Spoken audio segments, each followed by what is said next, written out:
Pricing your services is one of the most important things when it comes to successfully operating your tax and accounting firm. There are three key components to pricing that I think you need to solve. Those are price quickly, price confidently, and price consistently. Now, these were pain points for me. I wasn't sure when I launched my firm how I was going to do this. How am I going to be confident in the price? How do I know what to charge for a tax return? How can I do this quickly? How can I get the proposal to the client as soon as possible so that they can say yes? And how can I do it consistently? The way that I solved this problem was I developed a pricing calculator. Now, you don't have to develop a pricing calculator, but I do believe that you need to price your work quickly, confidently, and consistently. Why quickly? I mentioned it. You want them to be able to say yes as soon as possible. So you need to get them a proposal as soon as possible. The next thing you want to do is confidently. I mean, you want to price confidently. You want to be confident in your pricing. You don't want to be second guessing. You don't want to be, and this goes to the timing of how long it takes you too. Like if you're sitting there going like, okay, he's got this, he's got that. How long is it going to take me? What do I want to charge for that? What's the value for that? Man, I haven't even really thought about like, what am I willing to do a Schedule C for? You need to do all of that ahead of time. And then you need to have a way to price it in the moment and be confident, this is my price. Someone might say, wow, that's high. Well, you need to be confident. You need to have put some thought into that, not just kind of like in the moment, like, okay, what do I want to charge this person? How do I feel today? Did I have breakfast? Am I hangry? Okay. No, you want to be able to price confidently and consistently.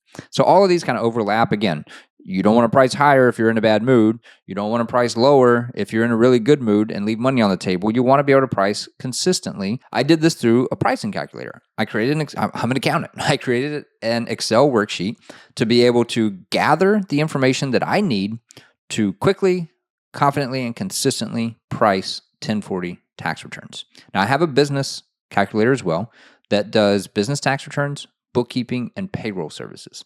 So I'll link to that video also if you're interested in that one.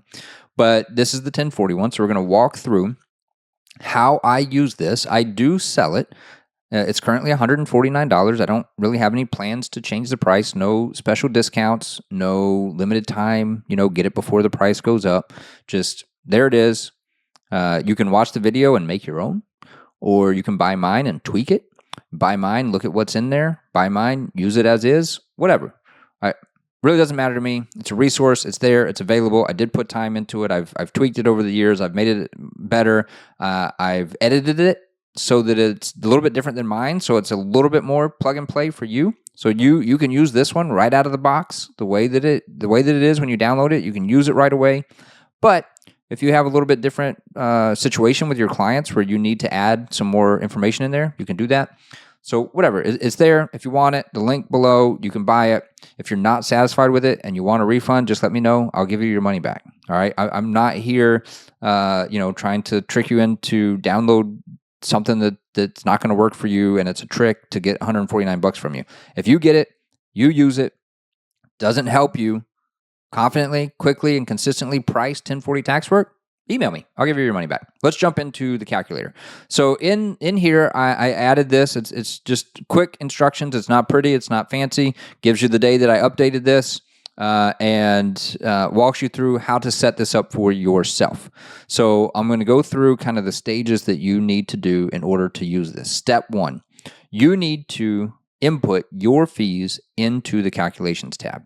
Now, I have my fees in here. I don't want to get in any trouble. Someone recently told me I'm not allowed to share pricing. I'm pretty sure that publicly you can share pricing. You just can't do it privately to competitors with the intent of price fixing. Anyway, I have no intent to do that. Have no desire to tell you to increase your fees. Some people need to increase fees. There's a lot of people out there telling you, you need to increase fees. There are people out there saying minimum fees should be X, minimum fee should be $1,000, minimum fee should be $1,500. I don't touch a tax return for less than this. I have a minimum fee. I set that minimum fee. That's right here. The base return fee is the minimum that I'm going to set. So this has gone up for me over time. I imagine it will go up for you over time too, but set it wherever you want. Now, I'm not recommending any particular price. I'm just going to stick a number in here for illustration purposes only. This is not what I'm recommending your minimum fee be. It's not what I'm telling you my minimum fee is. But you have to stick a minimum fee in here. There are two two columns. So you could have different minimums for returning clients versus new clients. This is something I have done in the past where to kind of see like, hey, I think I should raise fees. I think I should raise my pricing. But I don't want to hit all my returning clients and risk a bunch of them not coming back. So I'm going to price new clients higher. And if they say no, well, I've still got my returning clients. And if they say yes, then I realize that there's value here. There's people who want it for this price. So it's a good way to test higher fees. And then I do think you need to increase fees on returning clients at some point. If your fees are going up, you don't want a bunch of people on really low legacy pricing. You need to reset that every now and then. But you also don't want to be hitting them with drastic increases every year, year after year. All right, so that's why there's two columns here. So you can charge returning clients versus new clients different, or you can leave it the same. If you don't believe in that, that's fine. Just put the same number in both columns. But let's just say that you want to use $250 as a base return fee and $350 here for new clients. Again, not recommending that. Illustrative purposes only. So you need to put that in there. Then I have where if the client shows up late, I charge a surcharge. Hey, you came in after March 1st. I'm going to charge you an extra $50. All right. Part of that is because by March, I'm not really looking for new returns. I'm already busy. And if I'm going to take on a new return, I'm going to charge extra for it because of the time of year it is. So you could do that. You don't have to do that. But that's going to be based on the date that you put right here, which is the date that I deliver the quote to them. So that's the date that I meet with them, date that I deliver the quote. All right, then you need to go through these tax forms and situations. Now, there are far more things that go into a tax return than these. These are all driven off of my interview questions. These are the interview questions that I ask. I'm going to go through those. And this is it. Now, I get more detail. I ask them if there's anything that we didn't talk about. There very rarely is. And there's a way to account for that. But this is what most tax returns have in it. Now, if you're doing far more complicated things, this might not be the tool for you. But this is for people who are starting a tax firm. They're looking to do kind of the normal 1040 returns for 95% of Americans. This is going to be sufficient. And you may be able to throw some extra things in here if you see something pretty frequently. But this covers almost every client that comes in through my door. So rental property, you're going to have to think through, what am I willing to do a Schedule E rental property for? What price do I want to do that for? Now, you can think through how long it typically takes, what you think the value of that is. So even if a rental property is only going to take me 10 minutes, right? Maybe I get profit and loss from them for their rental, and it's going to take me 10 minutes to do that, make sure everything's right, get the depreciation set up for the property correctly. That is worth a lot more than 10 minutes of your time. The value of preparing a Schedule E rental property tax return, one, you're probably going to have to follow up the client some. There's probably going to be more than 10 minutes of time in that. But also, there's definitely far more value. You understand what's deductible, how to depreciate the property, what you're supposed to do. You aren't just plugging numbers into a software like they would be with TurboTax and trusting the software to do it right. You understand the tax law. You know what's right.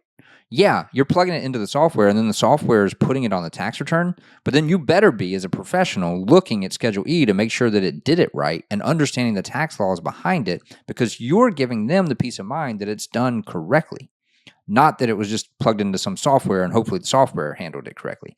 So there's value in that more than your time. So plug in what you're willing to do it for and you think it's worth. Early on, I was willing to do this for far less than I am now. The value of that Schedule E didn't change, but what changed was I've got less time. I've got more clients. I've got better reviews on Google. There are more people reaching out to me. The people who are reaching out to me see more proof that I can deliver on what I offer. So I'm able to charge a higher fee because of that. But my first year, I was charging a lot less for Schedule E, and it was fine to me.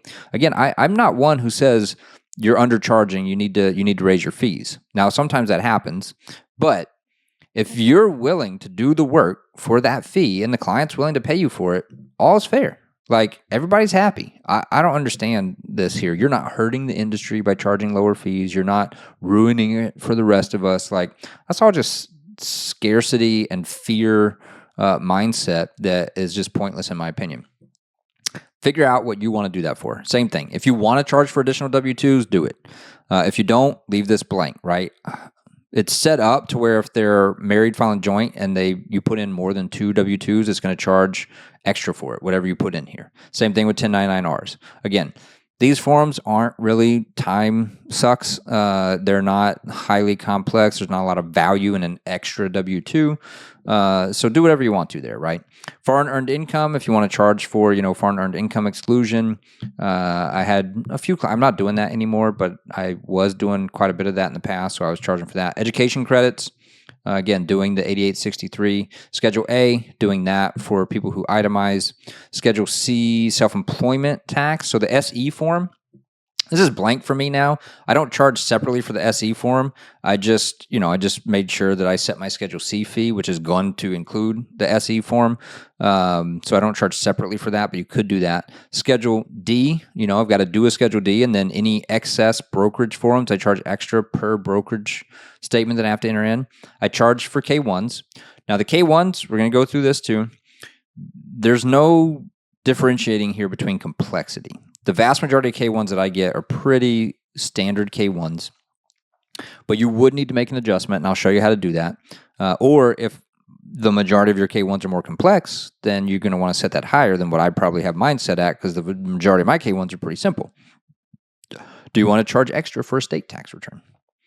Additional states, there are additional states. You can put that in the interview, what their resident state is and how many additional states. Maybe they need 5 additional states. So how much you're going to charge for each additional state. That's what that'll calculate. Difficult state charge. So I have listed some difficult states: New York, Ohio, Pennsylvania, Indiana, Iowa. So these are just states that I didn't particularly like doing. And so I marked them as difficult states. And if you want to do that, you can change the abbreviation code right here. You can change which ones in this formula that it charges extra for, and then you can set how much extra you want to charge for that state. You can also potentially charge extra for a community property state if you want to. You can charge for dependents and dependent care credits. I don't charge for dependents. I mean, you stick in their name and their birth date, and the child tax credit is handled. Double check it, make sure it's right and stuff like that. But I don't charge for dependents. I do charge for dependent care credit, Form 2441. There's extra work you got to do there. There's extra benefit there. There's extra value there. I charge for that. If they have an HSA account, oh man, HSAs really aren't that hard, but man, they're a pain. Nobody gives me the 5498. It's not out usually by tax time. A lot of people don't give me the 1099 SA. A lot of people aren't sure if they have a flex savings account or a health savings account.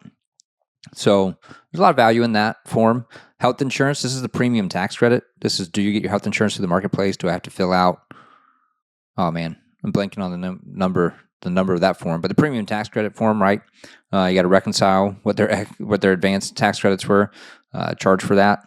Schedule C, all right. If they have a Schedule C business, I also have, if they have assets, most of my Schedule Cs, most of my business clients, whether it's Schedule C or business, they're professional services, so they don't really have many assets. So I don't really do anything based on the number of assets they have. But of course, if they've got 40 plus assets, that's depreciation schedules, it's updating that stuff, it's more complex. So you probably want to charge something, add a little bit additional fee there. If they have more than one Schedule C, you want to be able to charge for each one, but you might charge a little bit less, you might charge more, I don't know. However you want to do that. You'll see under Schedule E and Schedule C these levels, 1, 2, and 3. So what I do there is based on complexity. So, it's like, okay, you get a Schedule A. The complexity there is not going to be too drastically different. Now, they might have a bunch of non-cash gifts, or they might have a mortgage over $750,000 that you have to prorate how much is deductible or not. But I'm not too worried about that. I charge a pretty good fee for Schedule A because so few people itemize. It's a big benefit to the people who do. So there's a lot of value there. And they're typically higher income people. So they or value it more and are willing to pay for it. So I usually charge a pretty good fee for Schedule A. But for Schedule C and Schedule E, I default to Level 2. Level 2 for me is kind of like, hey, this is a typical Schedule C, Schedule E that I'm going to see, that I'm going to do. That's kind of what I'm going to put there. I'm going to put that fee there. Then I have Level 1. I don't usually go Level 1 with any rental properties. It's usually more Schedule Cs. where, hey, it's a Schedule C, but it's $5,000-$10,000 of income for a side hustle with a couple of expenses that they just started in November. Probably going to go level 1 with that and charge them less than the guy who has a Schedule C making $120,000 with QuickBooks and a bunch of expenses that I got to go look over. So that's what that is. And then level 3 would be even more complex. So I don't often use level 3 either. I use level 3 less on Schedule C, but for rental property, level 3 for me would be your Airbnb a portion of your primary home. Now, I got to prorate your primary home expenses. I got to figure out when you rented it. I've got to do a double proration based on the portion that's rental and the portion of the year that's rental, and you probably aren't keeping as good of records. It's just, man, I just find that those take so much more time, and there's more value there because I got to exercise a lot more professional judgment on your behalf to get that done correctly.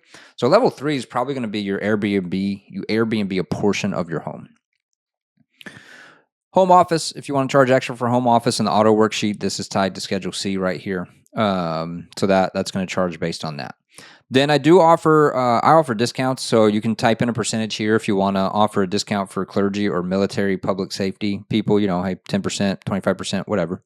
But yeah, you want to put in the fees here. Again, this is based on, am I willing to do that form, that type of work for this fee? How long is it going to take me? Is that a decent, reasonable hourly rate? Now, you don't want to just be based on hourly rate. You also want to factor in value. The value of this is higher maybe than the amount of time. I'm good at what I do. I'm efficient at what I do. The more efficient I get doesn't mean I should make less, doesn't mean I should charge less, because I'm still delivering the same value. Just because I'm more efficient doesn't mean that my value's gone down. So you want to make sure that you're thinking through all those things and not just doing like hourly rates or forms based. This isn't strictly forms based pricing either. Like, yeah, it's tied to the forms and it's what am I willing to charge this form for? But there's also other adjustments that I make, and I'll show you that again in a minute when we get to the interview tab. But this is kind of long on this tab. But again, walk through this, set the fees where they should be, where you want them to be.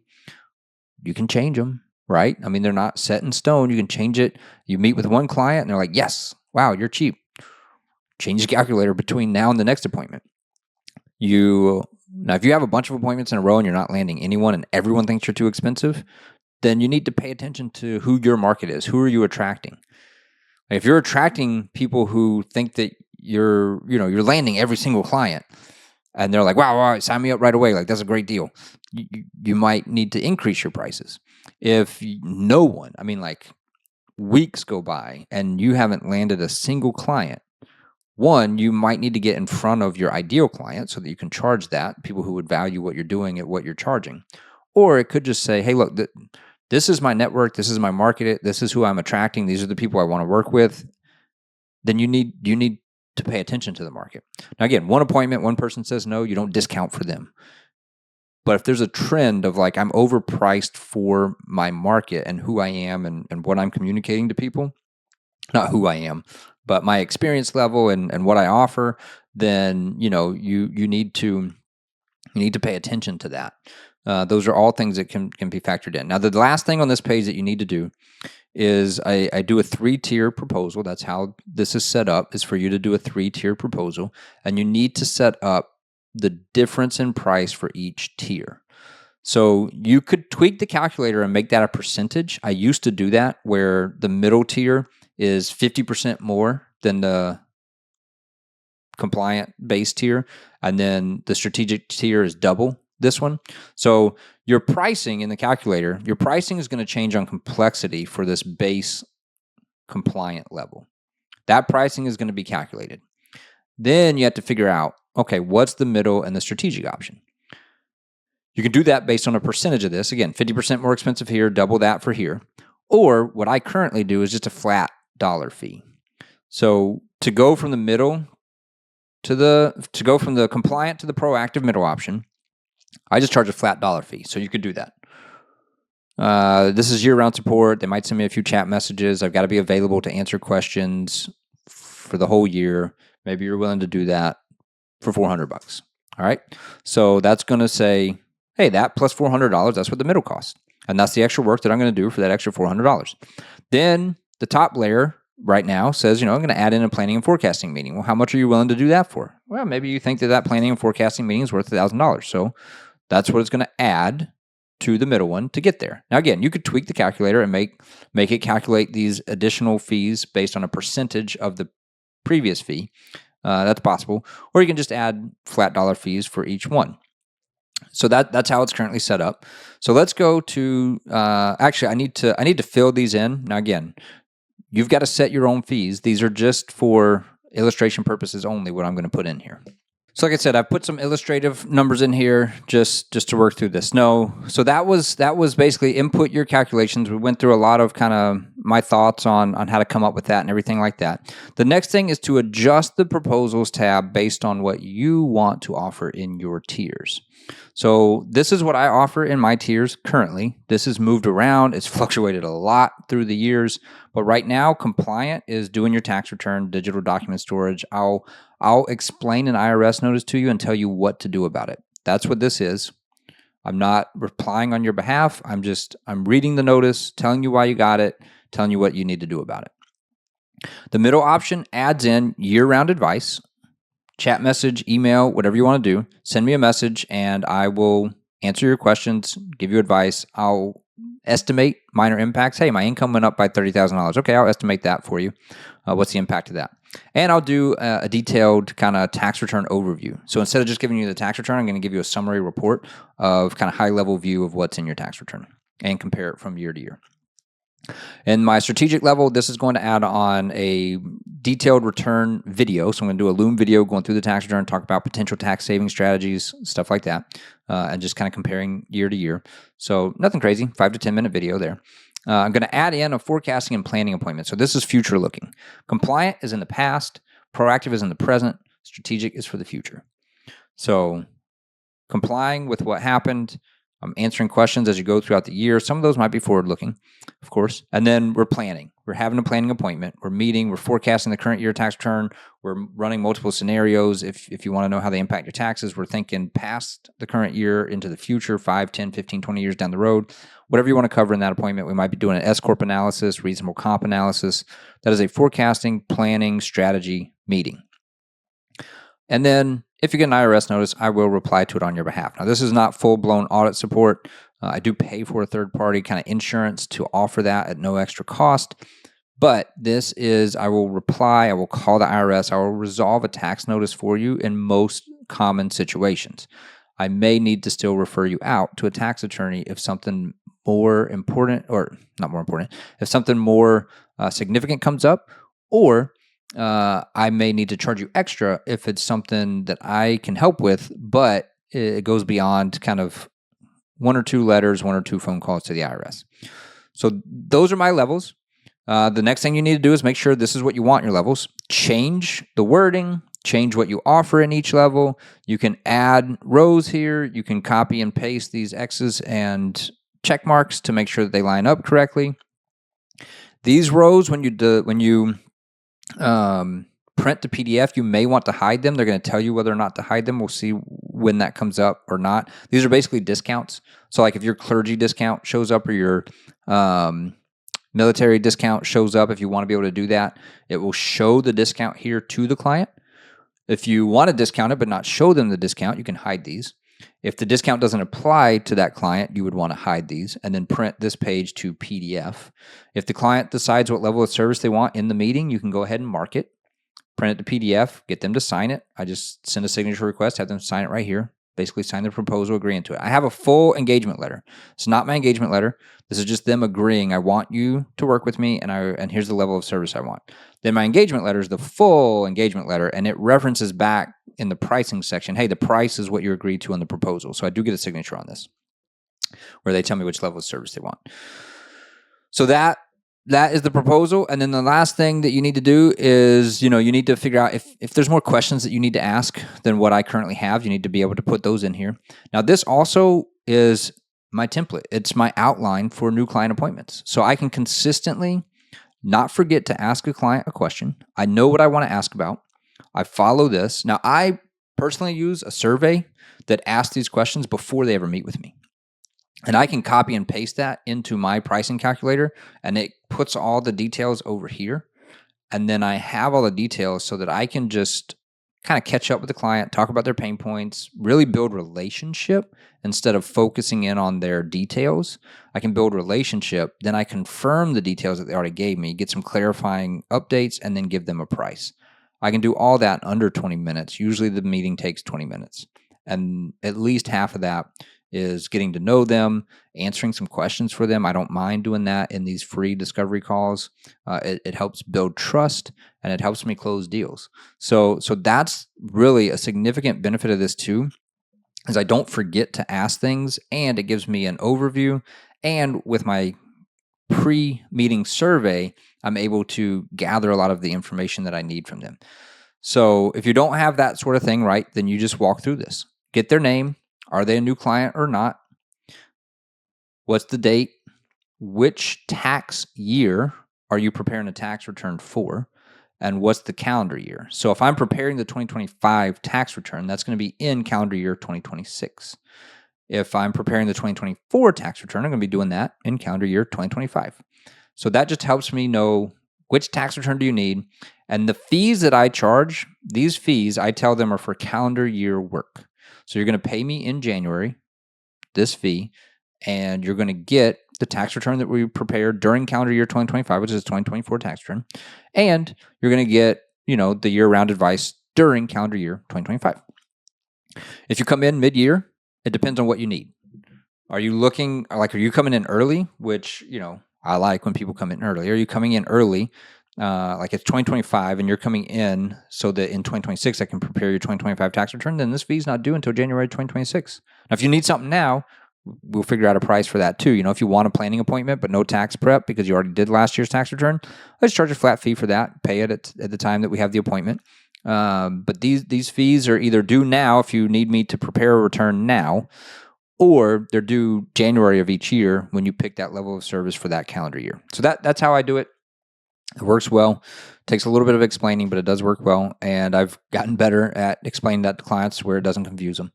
And then you just go through, all right, this is a married taxpayer. AGI does not affect the calculation. You could make it if you wanted to. I did try that at one point. I got away from it, but I ask for it sometimes. Sometimes I don't even ask for it. Number of W-2s, number of Social Security 1099-Rs, maybe none. Was there foreign earned income? No. Dependents, what you're going to do in these. So these green, you either type it in or it's a drop down. In these, you just put an X and it changes it from no to yes. And that is the reason why I did it that way is because it's quicker. It's a user experience quicker than clicking. Instead of doing that, I can just put an X here. And I can go through it a lot quicker. So that's the reason why I did that. Do you have rental property? Yes. How many rental properties? 1. Did you change an accounting method? Did you screw up depreciation? I need to fix it with a change of accounting method, Form 3115. Going to charge extra for that. Did you sell a rental property? Did you do a like-kind exchange? So those are all things that I have come to ask. Now, there were several years where I did not ask about this. And I did a 3115 for 3 clients. I didn't know that I needed to until afterwards. So now what happens in this pricing calculator too is if they are a new client, if you say new client, yes, and they have rental property, this page is going to add a note that says, if the rental property is not depreciated properly, a change of accounting method will need to be filed. The additional cost is $400 per Form 3115. We can review your prior return to determine if this is necessary or not. So I always let them know that's an extra cost if it's needed. Hopefully it's not needed. If you're concerned, let me look at your tax return ahead of time. I don't look at prior year tax returns. I just go through this interview. Now you can look at prior year tax returns too and use that to inform the interview, but be careful because a prior year tax return is not always the same as the current year tax return. So you still need to go through this and ask the client. You still need to trust your client what they tell you because the current year could be different than the prior year. So I don't get prior year returns for that reason. I just ask them what's going on. And I walk through the list of stuff that's most common, that most people deal with. They tell me if they have it or not. Clients don't lie to me. Prospective clients don't lie. I've never been burned by this. If I was, I would change my process, but it's no big deal. If you whatever you want to charge for 3115 form, this again is illustrative purposes only. You can change that right there in the formula. But if you go back, if they're not a new client, if they're a returning client, then hopefully you did the depreciation right or already fixed it so that note goes away. Also, if they are a new client, but they don't have a rental property, then that note will not show up either. So it's only for new clients who have a rental property because you don't know if they were depreciating it right or not, and it's kind of a, factor that you might run into. So it's just a note ahead of time to warn them that there could be an extra fee. Do they itemize or not? Do you have capital gains? How many brokerage statements? Do you have an HSA account? Did you purchase your health insurance with the premium tax credit through Health Insurance Marketplace? Do we have to do the premium tax credit form? Do you have a Schedule C sole proprietor business? Yes. Again, the complexity of Schedule E and Schedule C, you choose level 1, 2, or 3. By default, I would say level 2. Level 1 is for cheap, quick ones. Level 3 would be for more complicated ones. How many Schedule C businesses? Just one. How many K1s? How many? Do you have a K1? Yes. How many? It only goes up to 9, but you could change that too if you need to. What's your resident state? Now remember, we charge extra. And so if I choose Florida, the calculator is not going to add any money. It's not going to add anything for a state tax return because Florida doesn't have one. If I choose one of my what I've marked as a difficult state, it will charge state tax return fee and add extra for difficult state charge. So again, update those if you have difficult states that you don't like working with, but you're willing to, but you want to charge extra for them. Update it there. Do they have additional states? Yes. Okay. No. Maybe. Do you want to give a pastor discount? Mark that. And if you have a percentage set in, it'll do that. If you want to give a military discount, you can mark that and it'll give the discount. And it'll show up. The military discount, we don't have a percentage in here, but let's say you want to give a 10% discount for both of those, then it's going to show up. Oh, I got to fix the military discount. So I'll fix that. It'll show up there. But the clergy discount, let's see if that one works. If you say yes to clergy, then on the proposal, it's going to say clergy discount, and it's going to show it. Now, if you don't want to show the discount, you could hide that. Or if you don't have that discount, it's going to remind you to hide it. So it says hide the row, doesn't apply. Just, hide those and don't show it when you print it. So I'll fix, before I upload this, I'll fix the military discount there. Make sure that it says military discount and puts the dollar amount there. And again, if you don't want to show that, just hide it. If you do want to show it, it's there. Now this box right here, very important. It was not there the first 2 or 3 months that I ran my business. I added it pretty quickly, and that is just an adjustment. So this is where if you're talking to them and you say, yes, I have a K1 and there's one, but you start talking, it's like, well, this K1, I've got to file in 3 different states. Well, 1, you'd want to put additional states here, 3. But if there's something else or there's a question here, they say like, okay, I've got capital gains, 1 account, but it's crypto. And that's more than what your normal kind of Schedule D 1 brokerage form would be. Well, you could just come down here and say, well, for crypto, I'm going to charge an extra $150. Or you're talking to the client and you just think that this is a client that you need to charge more for. Do that. I don't recommend this too often, but if the pricing you feel like is coming out too high, you could always throw in a negative number, do a discount there. That discount's not going to show up anywhere. They're not going to know about it. I would not tell them about it. But you can adjust the base price right here, up or down, with that box right there. And that is super handy. So what I will typically do is I'll price the tax return. I'll glance at the proposal. The client is not seeing this. They don't see this screen ever. I print the proposal to PDF and I upload that for them to look at and sign. But I also verbally give them the pricing in the meeting and then upload it for them to sign. But if I flip over here and I've talked to them now, right? Like I got a pretty good idea about their situation. I might think this is too low, and I might throw in an extra $100, $200, whatever. I may feel like this is a little too high, and I like the client. I'm willing to do it for a little bit less. I don't necessarily recommend that. A lot of times they probably would have said yes to your normal fee, and you're probably just shortchanging yourself, but it's there. If you're gut checking this fee and you're just like, I don't think this is going to happen, but I still want to work with this client, you could throw in a negative number there. All right. So once you've gone through the interview, once you've looked at this, gut checked it, then what you're going to do is you're going to go through it with the client. On the call, I don't show it to them, but you could at this point. But I don't show it to them. I basically just say, hey, we have 3 different levels of service.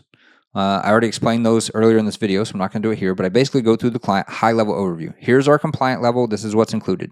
Here's the proactive level. Here's what you get extra for that. Here's the strategic level. Here's what you get extra for that. Do you understand? Is there anything that I need to explain? Do you have questions? Which level do you think you most want? Which one's going to solve your pain points? You may have already talked to them and you know, like, hey, based on what you shared with me, it definitely sounds like you want at least the proactive, maybe the strategic. Figure out what they want, what's going to solve their problems. Great. All right. Here's the pricing. So I'm gonna share, and even if they're like, hey, I just need compliant, I always say, hey, I know compliance is probably the best fit for you. I'm going to share all the prices with you just so that you have them in case you want them. I always start with strategic. Price anchoring is actually very important in the psychology of sales. They don't know what you're going to charge. People charge all sorts of different things for tax prep. There's people, I talked to a guy, he's charging $75 to $100 for 1040s. That seems pretty low for even a minimum 1040 charge these days. But that's what he's got. There's other people, minimum tax compliance starting at $1,500. Now they're probably doing, like this person who's starting at $1,500 is probably not doing basic tax returns. And this person starting at $100 is probably not doing a very complex return for $100. But my point is, the range is huge. Your client does not know. They don't know what a tax return should cost. They know what they're willing to pay to solve their pain. And so that's why you want to focus in on that and then talk about this in terms of, hey, that pain you have about, never knowing what you're going to owe, being surprised at tax time.